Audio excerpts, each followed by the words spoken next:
When Bitcoin mega bull, well, you might even say that Bitcoin's in a mega bull right now, but I did get a pretty interesting question on Twitter, I think it was, or maybe it was on the live stream yesterday. I think it was actually on the live stream yesterday. That was when is Bitcoin just going to go absolutely insane? I mean, I think it's kind of happening right now in front of our faces. But when I actually looked into the charts and I looked into the data, there is something that actually has been very effective in getting sort of the most egregious parts of the parabolic advance and kind of letting you know in advance where that is likely to be. So I think it would be best for me to go right into the chart view right here, right now. We can start off with an indicator that we haven't witnessed basically since the lows. When we were looking at the lows for Bitcoin at about 15 to 16,000 bucks. So in this case, this is the pi cycle high indicator, and what I really want to focus on is the white moving average portion of this one. It is the highest or the longest moving average on this one. And what we've seen in all past cycles is that when Bitcoin is essentially below the white portion of this, that has been, a fun part, certainly, when Bitcoin does put in the low and trades up towards it. But really the sort of the crazy part, if you will, the mega bull part, if you will, if I can put on like my full on like moon boy accent, is when Bitcoin breaks above it. And as you can see right here, really starting with this first cycle, coming a little bit after the halving, but again, my sort of views on the halving 4-year cycle is that is probably over, or at least it's not so relevant anymore. Is that once you really started to break above it and base above it, well, that's when things got extremely crazy. And as you can see, from that price point to the next major high was a 1,300% move, and then to the next like actual cycle high was about 6,300%. Now, I'm not saying that Bitcoin's going to do anything like that on this particular cycle. I don't think that's likely at all whatsoever. But I think this is kind of a fun topic to explore. Then, of course, we get to the next cycle over here, and what do you know? Bitcoin breaks above it after testing it a few times, and from that break to the next major high, about 1,000% gainer.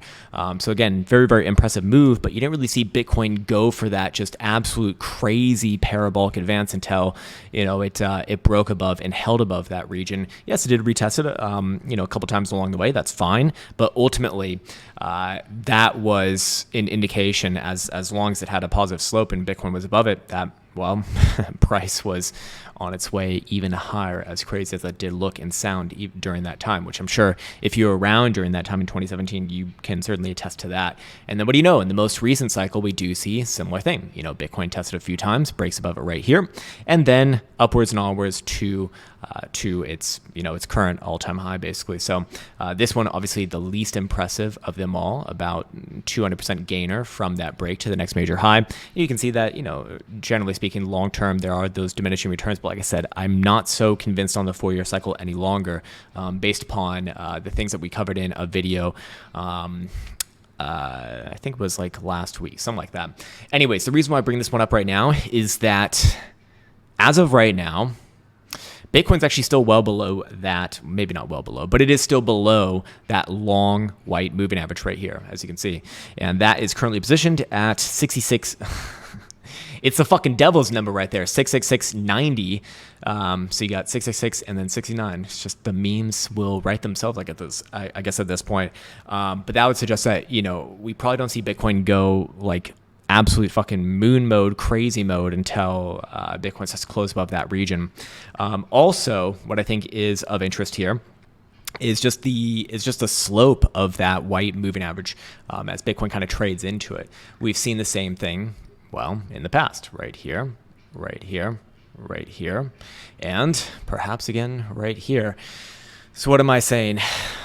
What what am I suggesting with this? Well, again, you do typically see Bitcoin not cross above it until at least after the halving, in all these particular iterations over here. But it looks like Bitcoin's gonna have a legitimate chance to do it on this one. And it's the first time that Bitcoin's actually even really tested it before the halving as well. So again, this would actually be another indication that the 4-year cycle, as many people know, is changing. So the evidence is starting to really build. And I'd say that the next, one of the next pieces of evidence among many would be closing above this region right here. Especially with, another month to go until the halving. Anyways, let me bring up my notes over here. I almost lost my place. And let's go into the more short term. So, of course, we were just focusing on the very, very long term as of right now. Now I want to get into the more short term. And being that it is Thursday, always want to be aware that it's the most likely day for Bitcoin to close negatively on it, from open to closure, if we look at all Thursday closures in Bitcoin's history, 39.5% have closed positively. Or actually, whoa. That just changed. It just updated right in front of my face. Holy shit. That's crazy. 41.5%, which is still the lowest number, by the way, have closed positively in Bitcoin's history. So it is the lowest. It is the least likely day to close positively, although today looks like it could very easily buck that trend. But, just playing around with the numbers here, I'm curious what these averages in terms of returns would look like, giving us, a potential daily range. So that would be about 2.25% in the event of a positive closure. Okay, it just changed back to 39.5%. Must be some sort of a weird update going on right there. I have actually not seen that happen before with this indicator. That's very strange. Now, there actually is an update being processed for this. I don't know if it's being processed like at this exact moment, though, but that was strange. That was bizarre. Anyways, and then in the event of a negative closure, average negative return is about 1.58% to the downside. So, to the downside, what sort of a range would that look like? Well, it's actually exactly at the current low for Bitcoin for today, which is 61,042 on the index. So have we already seen it? And Bitcoin trades sideways and up from here on the daily yet again and just continues to go on this absolute fucking tear? Perhaps yes. But I did want to bring up yet another thing over here with the daily HPDR bands, in the sense that Bitcoin is, in terms of returns, starting to get into some pretty crazy areas. Again, it doesn't mean that things can't go up higher from here. It's just understand where it is within the grand scheme of things, because that obviously is going to give you some sort of semblance of probabilities, in or against your favor. So you can see that Bitcoin did top out yesterday at the 88.3% mark right here on the daily HPDR bands.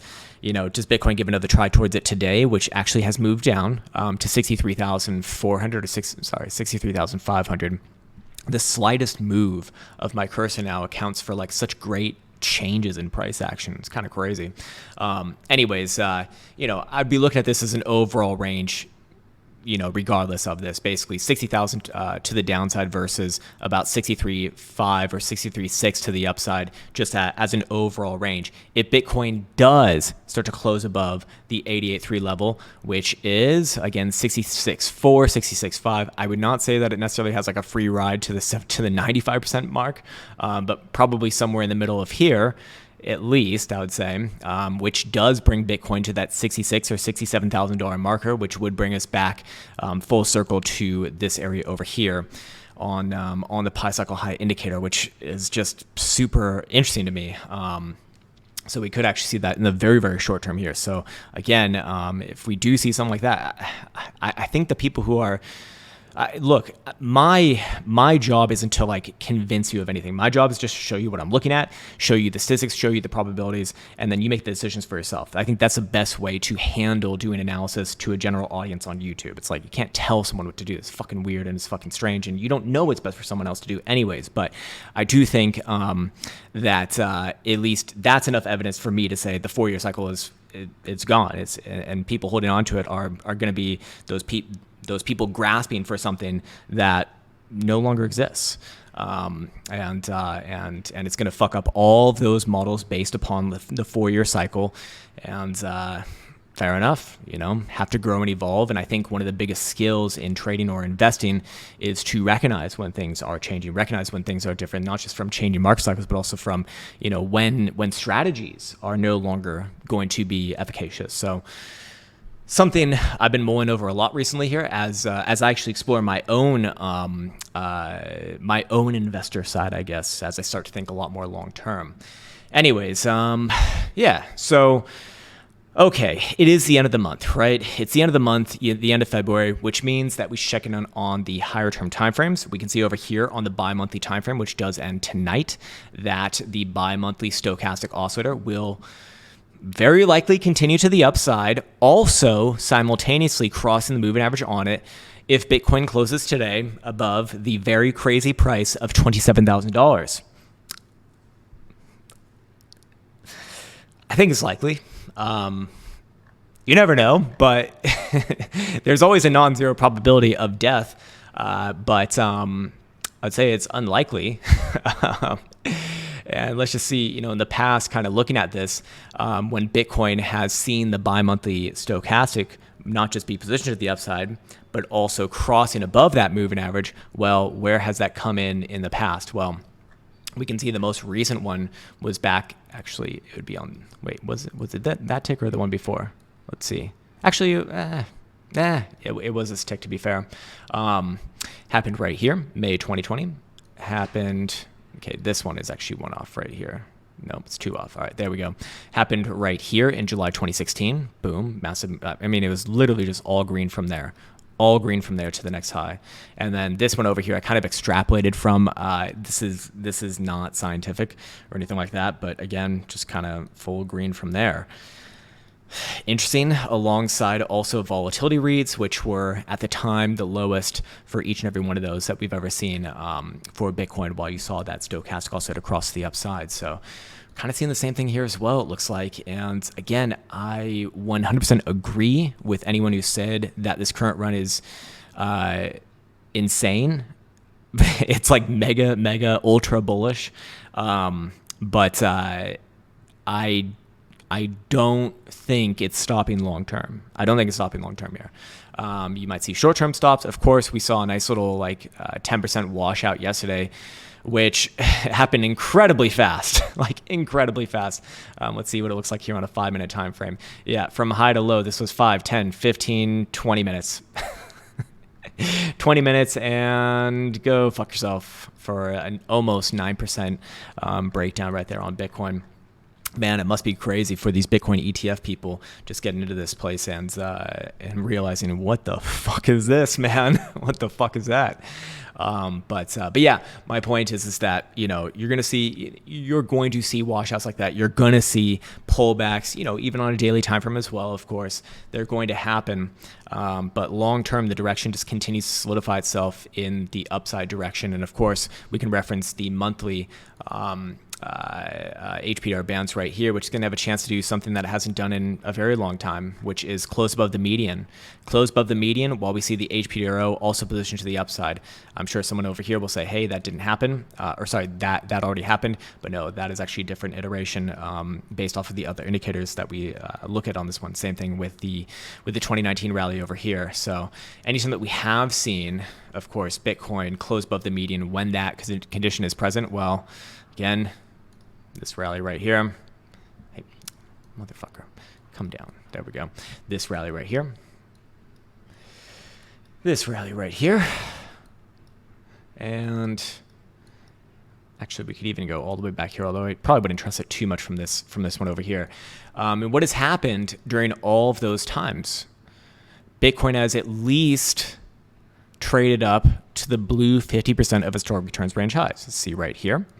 As you see right here, this one even got above there to the 61.8. We see it over here again, actually got above the 50 all the way to the 61.8.